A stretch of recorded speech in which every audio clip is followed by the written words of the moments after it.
여러분 안녕하십니까? 문재인 대통령이 공식 신년사를 통해서 올 상반기 강한 경제 회복을 자신했지만 소상공인들에겐 회복하는 데 더 시간이 필요할 것이라면서 격차를 좁히는 데 힘을 쏟겠다고 말했습니다. 정치권에선 4차 재난지원금 논의가 수면 위로 떠오르고 있죠. 이 얘기 중심으로 재보선 얘기까지 여야 의원들과 함께 해보겠습니다. 사석건건 시작합니다.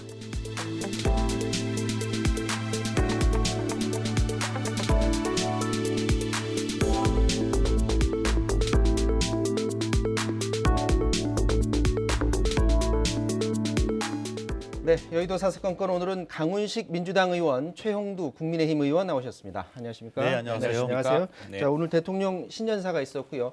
신년 기자회견은 이달 중순쯤 예정이 되고 있습니다. 먼저 신년사 얘기 듣고 말씀 나누도록 하겠습니다. 우리는 함께 코로나를 이겨낼 것입니다. 2021년은 우리 국민에게 회복의 해, 포용의 해, 도약의 해가 될 것입니다. 다음 달이면 백신 접종을 시작할 수 있습니다. 우선순위에 따라 순서대로 전 국민이 무료로 접종받을 수 있도록 하겠습니다. 자체적인 백신 개발도 계속 독려할 것입니다. 백신 자주권을 확보하여 우리 국민의 안전과 국제보건협력을 강화하는 데 기여할 수 있도록 하겠습니다. 자, 여러 가지 얘기를 했는데 이 중에 이제 전 국민 백신 접종 얘기 이 부분이 좀 관심을 받았습니다. 만약에 이렇게 예정대로 다음 달부터 예정대로 된다면은 어떤 코로나를 확산세를 잡는 데 확실하게 유리한 고지를 선점할 것으로 보여요. 어떻게 보십니까? 네, 그렇습니다. 저는 당연히 그렇다고 보고요. 오늘 어쨌든 대통령님 말씀은 크게 두 가지 기조였다고 보는데 하나가 코로나 종식 그리고 또 하나가 경제 회복에 대한 자신감 또는 비전을 밝히는 자리였다. 저는 이렇게 생각이 들고요. 어쨌든 지금 국민이 다 어려운 가운데 희망을 만들려는 대통령의 모습을 보여준 것 아닌가라고 저는 생각합니다. 그리고 대통령 말씀대로 많은 국민들이 지금 마스크 일상에서 좀 벗어나는 그 희망들을 꾸고 있고요. 그래서 백신이 빨리 보급돼서 그런 것들이 좀 자리매김하는 것이 빨리 추진되기를 바라는데 거기에 부합하는 신년사를 주신 것 아닌가 생각이 듭니다. 최근에 지금 코로나 확산세가 약간 꺾이는 듯한 그래프를 지금 보이고 있는데 백신 접종만 대통령 말한 대로 다음 달 이제 무료 접종 시작이 된다면 어느 정도 코로나를 진정하는 데 좀 긍정적인 역할을 할 수 있지 않을까요? 이게 지난주에 저희들 우리 강훈식 의원도 참석했습니다만 국회에서 긴급 현안 질문이 있었습니다. 네. 이게 이제 총리도 나오시고 정은경 청장도 나와서 했죠.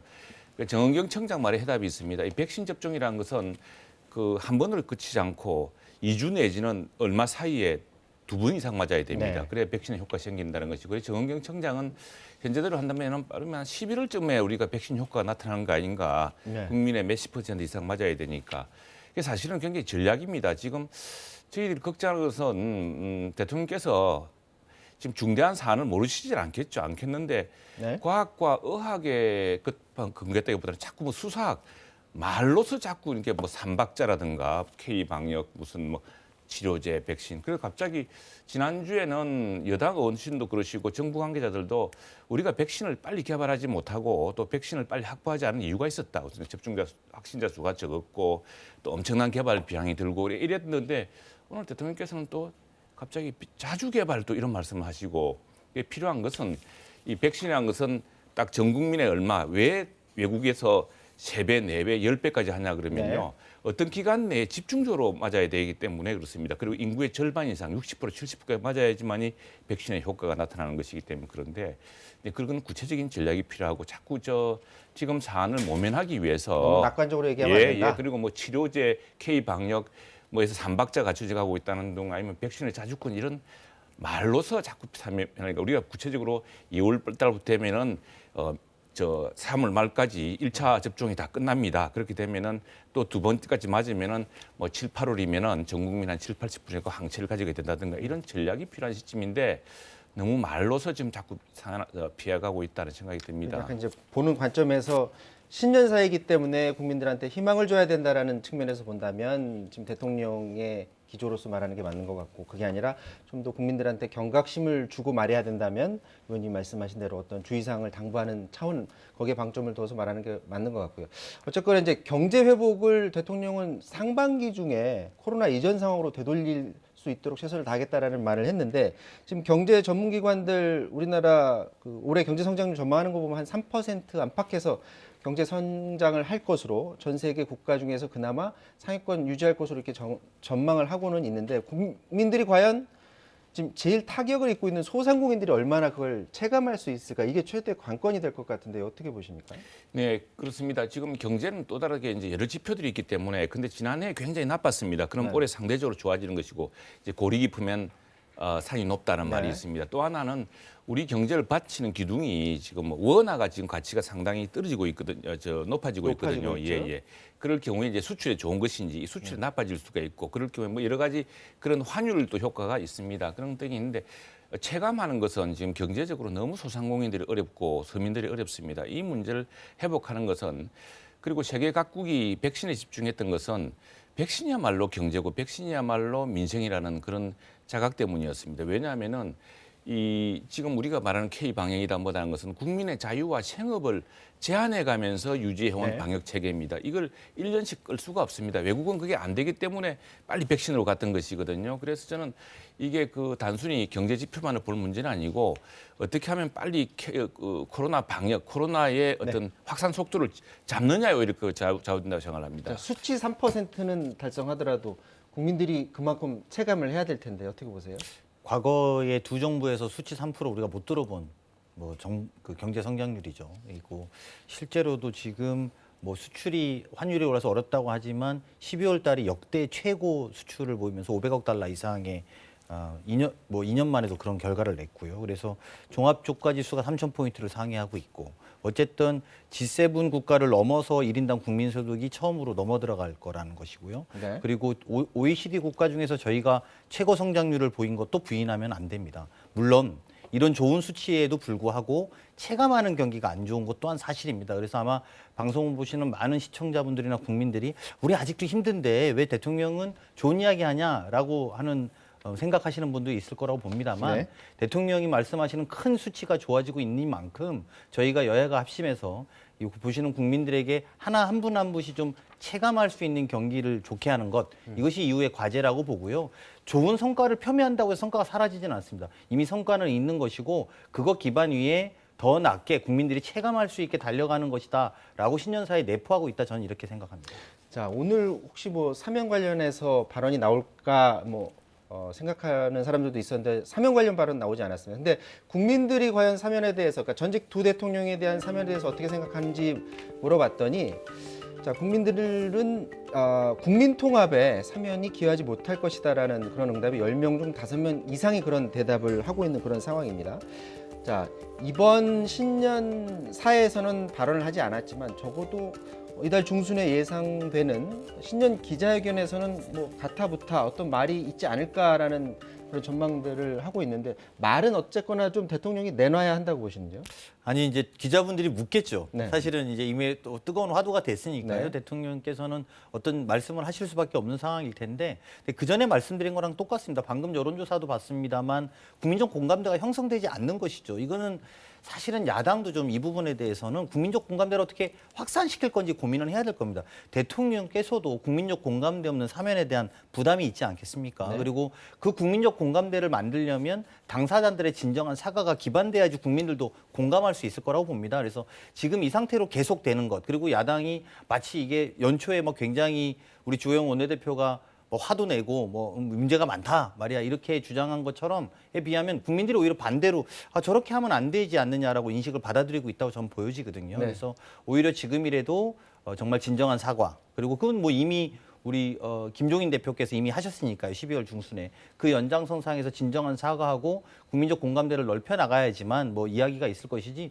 지금처럼 국민들이 납득할 수 없는 상황에서 사면 논의가 유의미한가라는 회의감마저도 전 든다 이런 생각입니다. 대통령이 어쨌든 간에 입장을 밝히면 그 이후로 이제 논쟁은 좀 가라앉게 될까요? 어떻게 보세요?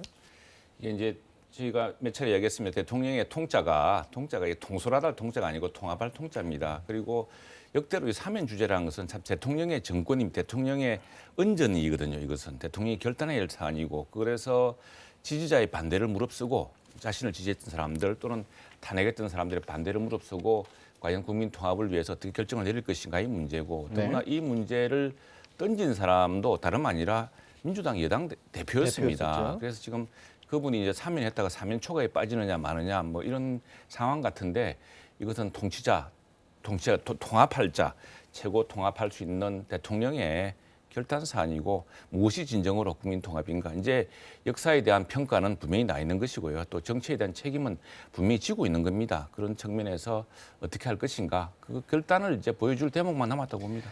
자, 지금 이낙연 민주당 대표가 전 대통령들의 사면 관련 논란에 대해서 화두를 던졌었는데 사실 전 국민 재난지원금에 대한 화두도 던졌습니다. 여기에 대해서 홍남기 현재 경제부총리가 대답을 내놨는데 먼저 이 얘기 듣고서 한번 말씀을 나눠보도록 하겠습니다.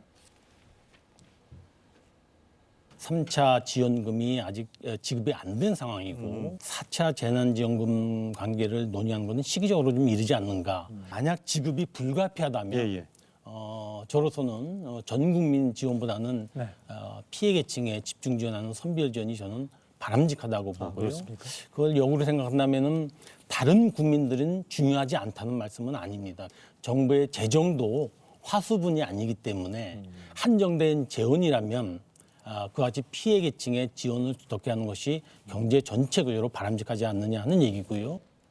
자, 홍남기 부총리 뭐 당초부터 그 얘기했었는데 피해 계층 두텁게 선별적으로 지급한다라는 얘기를 줄곧 해왔었는데 물론 이제 거기에 여지를 남겼습니다. 국회 쪽과는 논의를 더 해보겠다라는 말을 하긴 했습니다. 근데 이낙연 민주당 대표가 화두는 먼저 던졌었는데 뭐라고 했냐면 이런 논의가 부적절하다라는 또 입장을 밝혔어요. 그러니까 현 상황에서 일단 방역에 최선을 다하고 만약에 논의가 필요하다면 그 이후에 해보자라는 얘기 같은데 어떻게 생각하시는지요? 네, 이거 상당히 어려운 주제입니다. 근데 그 우리가 지금 이제 경제 회복의 경제 지표도 그렇습니다만 지금 우리 경제를 이끌고 있는 것은 예컨대 삼성이라든가 현대라든가 큰 대기업 그리고 SK 하이닉스라든가 지금 오히려 이제 코로나 때문에 언택트라고 하는 사람이 만날 수 없으니까 비대면 기술이 발전하고 그래서 반도체에 대한 투자가 새로 일어난다든가 기술 혁신이 일어난다든가 해서 우리 대기업들이 좋습니다. 그래서 수출되고 있는데 이분들은 이제 급여라든가 엄청난 성과라든가 를 받고 있거든요. 그런데 이제 국민의 생업을 제한하고 국민의 자유를 제한하다 보니까 소상공인들이 장사를 할 수가 없습니다. 이런 분들은 어려워지고 있습니다. 그러면 누굴 지원해야겠습니까? 우리가 지난번에 추경 편성할 때 대통령께서 추석 때 전 국민들에게 성의를 나눠준다고 2만 원씩 나눠주자 했더니 그때 2만 원만 해도 1조였습니다. 나눠줘도. 그래서 우리가 그때 뭐라고 했냐면 그러지 말고 두텁게 필요한 사람 주자 했더니 어떤 분들한테 30만 원씩 주고 또 법인 택시에 100만 원씩 줬거든요. 그래서 지금 홍남기 부총리도 그렇게 이야기하고 있고 많은 경제 전문가가 이야기하고 있지만 이게 지금 이 수출 경제로 혜택을 보고 있는 이미 충실히 그 보상을 받고 있는 사람이 있고 또 영업의 제한과 이 국민 자유의 제한으로 해서 고통을 받고 있는 사람이 있기 때문에 고통받고 있고 장사 못하는 사람들한테 두텁고 그것도 충분치가 않습니다. 그렇게 하는 것이 정확한 방법이라고 생각을 합니다. 자, 시간이 좀 부족해서 바로 좀 여쭤볼게요. 그 소상공인 휴업 보상 강훈식 의원께서 이게 필요하다 하고 이제 SNS에 올렸는데 이거 그러니까 재난지원금하고는 좀 성격이 다르고 좀 번외 버전으로 좀 제도적으로 뭔가를 만들자라고 지금 제안을 하신 건가요? 예, 제 문제 인식은 제가 이제 글을 올렸는데요. 지난 1년, 저희가 일주일 정도 지나면 우리나라의 코로나가 시작된 지 정확하게 1년이 됩니다. 1년이 되는데 우리가 그동안 4차례의 추경과 3차례의 재난지원금을 지금 내고 있단 말입니다. 네. 그리고 지급해주고 있고 그때마다 전 국민이냐 개별이냐 이런 논쟁과 쟁점을 늘 하고 있습니다. 근데 지금 저희가 좀 맞춰봐야 되는 것은 이미 한 1년 정도 되다 보니까 어려운 분들이 정해졌다라는 거 보여집니다. 특히 자영업자들은 아주 구조적으로 어렵습니다. 그것은 방역의 본질과도 같습니다. 방역은 사람을 안 만나야 코로나는 확산이 되는데 자영업자는 사람을 만나야 장사가 되는 구조 아니겠습니까? 그렇다면 이 어려운 구조적인 문제를 아예 시스템으로 만들어내자라는 게 이제 제가 법안 발의를 하겠다라는 취지고요. 그래서 이것들을 계속 그때그때마다 추경과 재난지원금의 여부로 정치권이 할 문제가 아니라 아예 제도로 만들어서 우리가 집합 금지업종이라고 정하지 않았습니까? 이제 이런 분들에게 일정 정도 국가가 보상해야 된다. 그리고 그 보상을 구체화시켜내자. 그렇다면 그분들도 오히려 자연스럽게 휴업을 하더라도 보상을 받고 좀 쉬면서 동시에 방역은 지켜질 수 있는 구조를 만들어야 되는 것 아니냐라는 제안이고요. 저는 정치권에서 이런 논의를 좀 적극적으로 했으면 좋겠습니다. 그래서 조금 더 생산적이게 이제 제도로 만듭시다. 그리고 앞으로 아까 우리 최영두 의원도 말씀하셨습니다만 11월까지 된다고 보면 또 다른 이 확산의 위기가 언제 올지 모르지 않습니까? 그렇다면 그때 왔을 때 어떤 업종들을 제한한다 하더라도 그래 국가를 믿고 그 자영업자들이 한번 의탁해서 그 문제에 대해서 보상을 받아보자. 그리고 어렵지만 국민들이 함께 이겨보자라고 할 필요가 있을 것 같고요. 더 나아가서 말하면 우리가 IMF 때는 있었는데 지금 없는 국난의 상황에서 있었던 게 있다면 그때는 연대가 있었습니다. 금모으기로 국민들이 좀 돕고 국민들의 어려움을 풀려고 했는데 그런 자영업자의 어려움을 우리가 함께까지 해주신다면 훨씬 더 이 어려운 극복을 좀 해낼 수 있지 않을까라는 취지로 저 글을 올렸습니다. 일단 강훈식 의원이 화두를 던졌으면 이제 물론 이제 국민의힘에서도 여기에 대해서 이제 의견이 있을 수 있을 테고 민주당 내부 의원들도 설득하는 과정이 아마 필요할 것 같습니다. 네. 자, 얘기 이 정도에서 마무리 짓고요. 재보선 얘기를 좀 해봐야 될 것 같습니다. 지금 국민 그 10명 중 5명 이상이 이번 4월 재보선에서 야권에 있는 후보들이 당선될 가능성이 높다 이렇게 기대한다 이런 답을 지금 내놓고 있거든요. 그러니까 민주당을 중심으로 한 여당 의원들이 당선될 가능성에 대해서는 한 37%만 긍정적인 그런 답을 내놓고 있는데 이런 추세가 계속된다면 물론 뭐 서울, 부산 할 것 없이 민주당으로서는 불리한 형국인데 물론 가는 동안에 여러 변수가 있을 수 있습니다. 어쨌거나 민주당 입장에서는 현 상황에서 이런 민심을 돌릴 뭔가가 필요하지 않을까라는 생각인데 어떻게 생각하십니까? 오늘 대통령께서도 뭐 다른 말씀하시면서 부동산에 대해서 송구스럽다는 말씀 국민들에게 그 부동산 고통받는 분들에 대해 송구스럽다는 말씀 밝혔습니다만 이게 어쨌든 지금 서울이나 이런 전국적으로 나타나는 부동산의 급등과 관련된 민심의 이반 현상들이 있는 게 사실입니다. 네. 동시에 코로나가 확산되면서 생기는 부담이 있었던 것도 좀 사실이고요. 그러다 보니까 여건이 안 좋은 지역인데요. 저는 코로나를 이제 좀 잡아나가고 이겨나가면 실제로도 선거 자체가 뭐 못 해볼 만한 판이라고 생각하지 않습니다. 아직은 기회가 있다라고 생각하고요. 또 그것이 국민을 위해서도 코로나를 이겨내는 것에서도 옳다고 봅니다. 그래서 결과적으로 서울시장 선거는 코로나를 어떻게 잡아나갈 거냐, 누가 적임자냐, 또 경제를 어떻게 살릴 거냐, 거기에 포함해서 부동산 문제는 어떻게 해결할 것이냐가 몇 가지 중요한 정책적 쟁점이라고 보고요.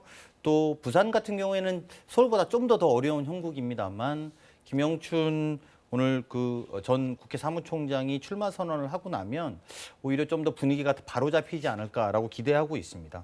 자, 지금 여론조사 결과 상으로는 국민의힘에서는 아주 좋은 신호인데 저렇게 잘 나올 때 조심해야 될 것 같아요. 그렇죠. 선거는 뭐 끝까지 해봐야 되는 것이고 끝날 때까지 끝난 게 아니고 더욱이 그 정책 능력과 지금 위기의 본질에 대해서 정확히 대처할 수 있는 능력들을 보여줘야겠죠. 우선에 민주당이 잘 나갈 때 너무 방심하고 너무 교만하게 하다가 지금 저렇게 출항한 거 아니겠습니까? 우선에 가장 도덕적인 것처럼 이야기했던 사람들이 가장 비도덕적이고 가장 여성에 대한 성폭행을 했고 성폭력으로 한 명은 이제 극단적 선택을 했고 또 다른 한 분은 지금 기소된 상태 아니겠습니까? 이제 그런 문제에 도덕적인 이런 그 이중성 이런 문제를 어떻게 잡을 수 있느냐 능력 하나. 다음에 코로나를 잡는 문제, 또 부동산 같은 집값을 잡을 문제. 그런 국민들은 이제 실제로 정책의 능력을 요구하는 것 같습니다. 그런 능력을 잘 보여줄 수 있는 후보를 저희들이 잘 이제 경선을 통해서 뽑아야겠죠. 자, 국민의힘 입장에서는 특히 이제 서울시장에 관심이 많은데 서울시장은 현재 판세로 봐서는 국민의힘에 있는 후보가 아닌 안철수 대표에 대한 지지세가 굉장히 높은 그런 상황입니다. 물론 이제 박영선 장관이 출마를 전제로 했을 때도 여론조사를 해봤더니 단일화를 할 경우 그럴 경우에도 안철수 대표가 이길 확률이 높다라고 나왔고요. 다만 단일화에 실패를 하게 되면 그때는 국민의힘에서는 박영선 장관한테 밀릴 수 있다라는 그런 서울시장 후보 적합도 조사가 나온 상태입니다. 그렇다면 국민의힘 입장에서는 단일화를 어떻게 해서든지 이끌어내야 되는 것 아니냐라는 그런 생각을 할 수 있을 것 같은데, 자 최영도 의원님, 네. 단일화가 없으면은 불가능할 것이라고 보십니까? 어떻게 보세요? 그런 공감이 커지고 있고요. 그건 뭐 안철수 대표도 그런 걸 충분히 이해하고 있고 얼마 전에 우리 오세훈 시장께서 이제 전 시장이 안철수 대표가 입당을 해서 통합 경선을 이렇게 해서 이제 경선을 통해서 후보가 된다면은 출마하지 않겠다. 네. 아니라고 하면은 그러니까 자기 출마의 조건은 그렇습니다. 그만큼 이제 우리 당 내부에서도 통합 경선 그리고 어떤 당의 통합적인 능력을 통해서 이루어내겠다는 것이 그런 공감이 확산되고 있기 때문에 그리고 이미 경선 룰도 이게 안철수 대표가 같은 풀에서 경선을 하더라도 그것이 어떤 당대당의 어떤 대결이 아니라 시민들이 진정으로 바라고 또 양당의 그 당원들 이런들이 지지자들이 다 지지할 수 있는 그런 방식으로 구성하고 있기 때문에 저희들은 그런 방식으로 힘을 합칠 수 있을 것으로 지금 기대하고 있습니다. 저렇게 그 안철수 대표와의 단일화를 놓고 야권이 거기에 온통 관심을 지금 쓰고 있는 그 국면에서 민주당이 할 수 있는 역할은 스스로 경쟁력을 확보하는 거 말고는 지금 네. 없는 상황이잖아요. 네. 그러면은 만약에 안철수 대표가 또 혼자 나올 수도 있는 그런 상황 아닙니까? 여러 가지 변수를 다 봐가면서 선거에 지금 임하고 있는 상황이겠네요. 아닙니다. 저희는 뭐 저희대로 3주째 똑같은 말씀을 제가 드리고 있습니다만 새 후보가 물론 출마를 고심하고 있는 후보들이 아직은 있어서 현재는 우상호 후보만 나와 있는 형국입니다만 새 후보가 다 나와서 경선을 하면 분위기가 달라질 거다 이렇게 하나 보고요. 외부적 환경으로는 아까 말씀드린 것처럼 코로나라든지 경제 문제를 좀 어느 정도 풀어내느냐에 대해서 좀 달라질 거라 봅니다. 그리고 지금 이제 어쨌든 관심을 갖고 있는 건 야권의 편제에 대한 관심이 있는데 제가 그냥 좀 재밌는 이야기를 하면 제가 지난주에 이 방송에서 그렇게 말씀드렸어요. 그 경선의 방식이 어떻게 정해지냐에 따라서 잘못하면 대선 주자를 날릴 수도 있다. 국민의힘에서. 왜냐하면 안철수 후보가 경선에서 이기면 대선 주자가 모양이 우스워지는 거죠. 예를 들어서 나경원 전 의원이라든지 오세훈 전 뭐 시장이라든지 그랬는데 오세훈 시장이 출마하시면서 안철수 후보가 들어오면 안 나가겠다고 한 게 딱 그 상징적인 단어와 맞물리는 표현이었습니다. 그래서 근데 지금 이제 오늘로써 일제히 야권의 메시지가 정당 통합을 거론하지 마라. 그리고 단일화가 안 될 가능성에 대한 두려움이 커진다라고 방향이 나오는 건 뭐냐면 안철수 후보의 지지하지 말아달라는 거예요. 야권 지지자들에게. 그래서 우리 당 후보를 지지해달라고 이야기하기 시작하신 거거든요. 그래서 실제로도 안철수 후보가 지지율이 빠져야 통합에 소위 단일화가 될 가능성이 있으니까요. 그래서 그런 메시지라고 보고요. 그 야권 단일화의 관점과는 별도로 국민이 어쨌든 관심을 갖고 있는 것은 코로나를 누가 극복시키고 경제를 회복시킬 거냐가 결국은 가서 쟁점이 될 거다. 저는 이렇게 전망하고 있습니다. 방금 말씀하셨는데 야권에서 당대당 통합이 한 가지 방법으로 거론이 되고 있는데 여기에 대해서 김종인 비대위원장 있을 수 없는 일이다라고 하면서 약간 불쾌한 심정을 내비쳤습니다. 듣고서 말씀 나누도록 하겠습니다. 정당 통합이라는 거는 있을 수도 없는 일이에요. 그 누가 그런 얘기를 했는지 모르지만 나는 그건 뭐 저는 상상을 하지 못하는 상황이기 때문에 더 이상 거기에 대해서 거론할 필요가 없어요. 3자 구도에서 승리 가능하다고 보시는 나는 상징할 수 있다고 생각을 해요. 만약 이제 당대당 통합을 하지 않고 최종 국민의힘 그 후보 한 명과 안철수 후보와 단일화 과정을 거쳐요. 근데 당대당 통합은 없는데 안철수 대표가 만약 이기게 되면 이거는 대선 전에도 국민의힘한테는 좀 타격이 있는 거 아닐까요?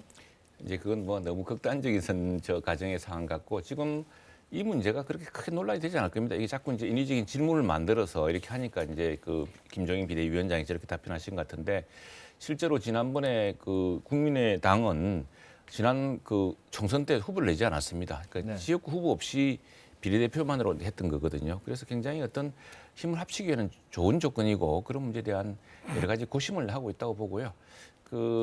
어쨌거나 지금 분명한 것은 현재 문재인 정권과 민주당의 독주로는 이 나라를 다시 정상화시키고 코로나 극복을 빨리 앞당기고 경제를 회복시키거나 이렇게 이 여러 문제를 풀기 어렵다는 국민적 각성, 특히 서울과 부산에서 높기 때문에 그런 것들이 아마 우리 정치의 구조를 강하게 견인하는 지금 이게 뭐 우리끼리 이야기하는 구도화가 아니라 결국 국민들, 유권자들이 어떤 구도를 만들어 갈 거라고 저는 생각합니다.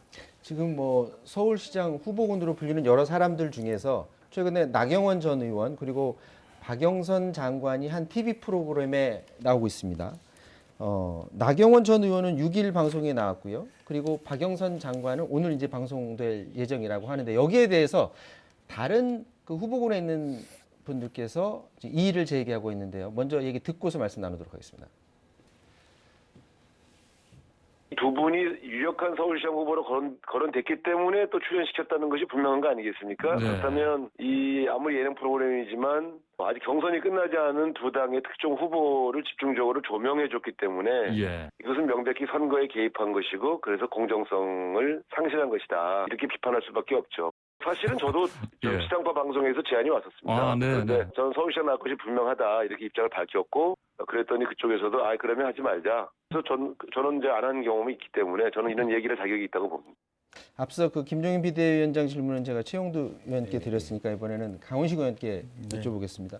60일 전이기 때문에 방통위 설명은 이게 위법하지는 않다라는 건데 일견 타당하게도 들립니다. 아니 다른 나도 같이 경쟁하는 사람인데 왜 저렇게 특정인 2명만 저렇게 방송에 내보내느냐라는 얘기인데 그렇다면 이제 법으로 저렇게 정해져 있는데 그럼 언제부터 이걸 방송을 제한하고 그러는 게 맞을까요? 그게 이제 법적인 제한 기간이 그래서 있는 거니까요. 그 네. 법적 제한 기간이 아니면은 사실은 뭐 우리 우상호 후보 입장에서는 좀 서운할 수는 있습니다만, 근데 법적 제한 기간이 아니라면 뭐 이 문제가 본질적인 문제는 아닐 거라고 봅니다. 그리고 매스 미디어와 정치의 관계에 있어서도 사실은 다들 뭐 이렇게 주고받는 뭔가가 있습니다만 그 정치를 하기 위해서는 또 매스미디어를 나와야 되고 또 매스미디어에 많이 나간다고 좋은 정치를 하는 건 아닙니다만 그럼에도 불구하고 저는 적정한 사이에 합리적인 선을 찾아야 되겠죠.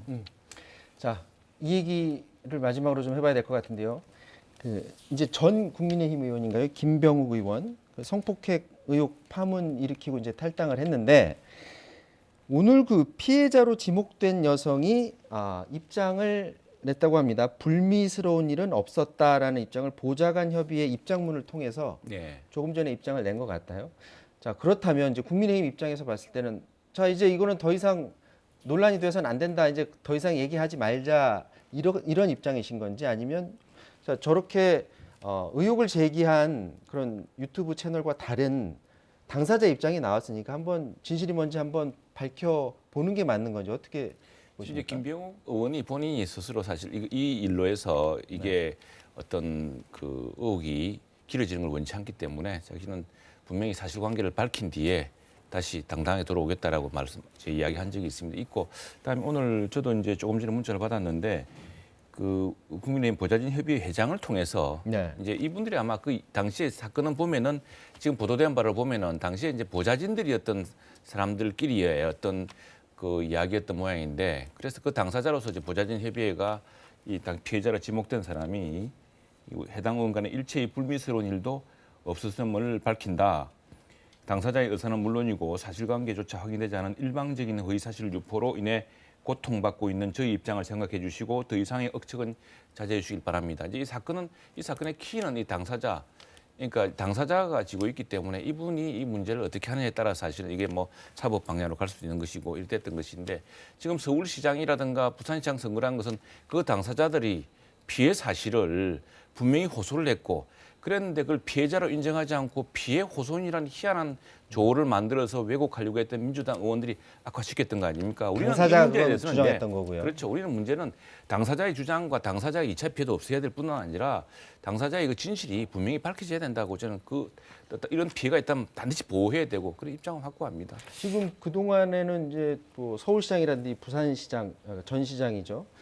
성추행 의혹 때문에 이제 난감한 상황이었었는데 최근에 지금 국민의힘에서는 김병욱 의원 건도 있고 정진경 과거사위위원 같은 경우도 선출 하루 만에 사퇴하는 일이 벌어졌습니다. 물론 성비위 관련 의혹 때문에 사퇴를 했는데 일련의 그런 사건들이 4월 재보선에도 어떻게 영향을 줄 것으로 보여요. 아니, 물론 뭐 민주당이 어떻게 하느냐에 따라서 저는 달려있을 그런 수도 있는데. 것보다도 사실은 국민의힘이 민망하죠. 왜 민망하냐면 지금도 보십시오. 본인은 탈당했는데 이걸 해명하고 있는 건 국민의힘의 보좌진이 해명하고 있는 거 아닙니까?